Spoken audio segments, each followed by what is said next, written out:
Hello everyone, and welcome back to another video from the Tiny Menagerie. This little fish just might have one of the least appealing common names of all fish species, and that, combined with how readily they are confused with standard Bloodfin Tetras, who presumably got their name first, might be part of the reason why glass bloodfins don't really rank very highly on many fish keepers' bucket list of species to keep. And just to get the bloodfin, glass bloodfin confusion out of the way, the two are completely different species, and they're fairly easy to tell apart. Glass bloodfins like these only have red in their tails, whereas bloodfins have some red in all of their fins apart from the pectorals, which tend to be clear. Also, bloodfins have some transparency in their bodies, but glass bloodfins really do live up to their name, and they are markedly transparent with an outline clearly discernible for their internal cavity. In fact, if I had to describe how glass bloodfins look in one word, and you might have to bear with me a little bit here, I would call them clean. They look very neat and precise compared to regular bloodfins. There's no shading or patterning or deviation at all. It's almost like they have thought very carefully about exactly what shade of red would best suit that very pale powder blush blue. And it all works together to create a very stylish looking little fish. But what do they like to keep, and what kind of setup do they need? Well, glass bloodfins hail from a wide area around the Amazon basin, though not the actual main river itself. Instead, they inhabit the small tributaries in smaller, slow-flowing, clear waterways that feed into the main river. And certainly, they don't seem to have much fondness for fast-flowing water. In fact, if the current is set too high for them, they will take cover amongst the hardscape. They are very tolerant, though, of a wide range of water conditions. They're happy anywhere in the typical tropical range between 23 and 28 degrees C, and unusually for tetras, they seem to really thrive in quite alkaline water. Anywhere between 6 and 8.5 seems to be absolutely fine for them, whereas a lot of other tetras tend to prefer just the more acidic range. But to get the most of their colours, you will certainly want to keep your glass bloodfins in a dark tank, preferably with a dark substrate as well, because they will lighten their colours in pale tanks, and then you'll lose that lovely soft blue coloration that shines so nicely on them. They are also a highly sociable species. Glass bloodfins will alternate between tightly schooling together and then going off either as individuals or in smaller groups to explore their tank. And so you will want to keep them in a group with at least 6 individuals, and preferably more, because they are very pleasing to watch when they are schooling. Luckily, they don't get particularly large, and they'll max out at about 2 inches from nose tip to tail tip, and they're very streamlined, and so despite being this length, they don't feel like big fish at all. Feels like they barely take up any space. They are a moderately active species, and they prefer to swim in the upper half of the tank, though they will use all levels, and they do have a fondness for anything that can provide them with cover at the surface of the water, such as tall or floating plants, or hardscape that reaches right up to the surface. Given a mixture of both open water and this cover, they will usually divide their time between occupying the sheltered areas and then actively schooling together around the open space in the tank, looking for somewhere else to feed.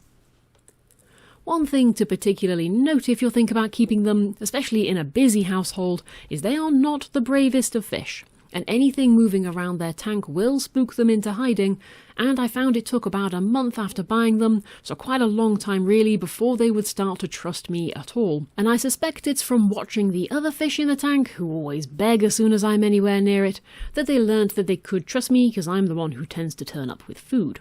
And of course that also means that sadly you could lose that trust really easy.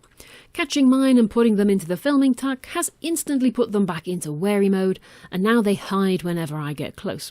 Which is a shame, and it's frustrating to know I now need to start building their trust again. This tendency towards being a nervous fish, as well as a fast one, does mean that glass bloodfins just might be one of the worst species I have ever kept for jumping out of the tank. Not usually during their normal everyday lives, but they will jump when you're cleaning the tank, scraping the sides or trimming the plants, for example. Basically, if you're working in their tank, you will want to keep an eye on them. This tendency to be a bit jumpy can also make them poor tank mates for other very sensitive fish, because that nervousness spreads until everyone is hiding. But housed with other confident species, the glass bloodfins will be out and about more often than not. They themselves are not fin nippers in the slightest, and they could be kept with even the fanciest of soft-tailed guppies, but glass bloodfins do have this very fine white stripe along the leading edge of their anal fin, and that seems to be irresistible to other fish who are fin nippers, so you might just want to be wary when choosing tank mates for them. Happy, comfortable glass bloodfins, though, are a wonderfully serene species to keep and watch. They're not too active, and they will spend much of their time sitting and watching the world go by, doing this very delightful little sort of twitchy swimming action that I presume conserves a lot of energy. But they do swim about sometimes, and so you will want to provide them with a tank that has at least 80 centimeters in length on one side, and this will need to be a mixture of open and secluded spaces. One really nice characteristic though about the glass bloodfin is that despite looking like they are built for speed, they are not a species that goes charging about the tank, like danios or barbs for example. Instead, they will spend much of their time in one area, waiting for food to pass them by, before moving on to another section of the tank to do the same. They feed mostly by plucking food either from the surface of the water or as it passes by them in the current, and they don't actively hunt for morsels to eat. This being the case then, they are fairly safe to keep with shrimp. They won't harm adult or subadult Neocaridina up to about a centimetre in length, though they will of course take any shrimplet that is foolish enough to swim up into the water column. That will be snapped up quite readily. When it comes to regular feeding, glass bloodfins are not picky once they know what a food is.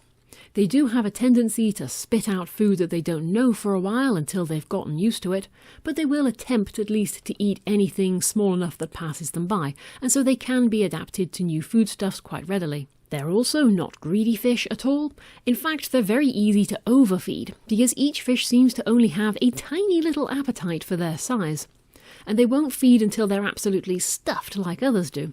And so it's worth watching them very closely when they're feeding, and probably keeping a good cleanup crew under them as well, just to mop up any leftovers. All in all though, glass bloodfins are a very easy species to keep, and I'm surprised they don't have more popularity within the hobby. Perhaps that name, glass bloodfin, puts people off, kind of puts me off, reminds you of shards in flesh wounds or something like that. Regardless, it's not a pleasant name. They should have been called misty red tails or something like that, then I bet they'd be up there with tiger barbs in terms of popularity. But if you do decide to give them a go, then as I say, they are a very easy species to keep. They establish quickly, and they're not in any way taxing on other fish species or even on the system, considering they eat so little. Anywho though, I hope you've enjoyed this little video all about the glass bloodfin tetra. Happy fish keeping everyone, and I'll see you again soon. Bye bye!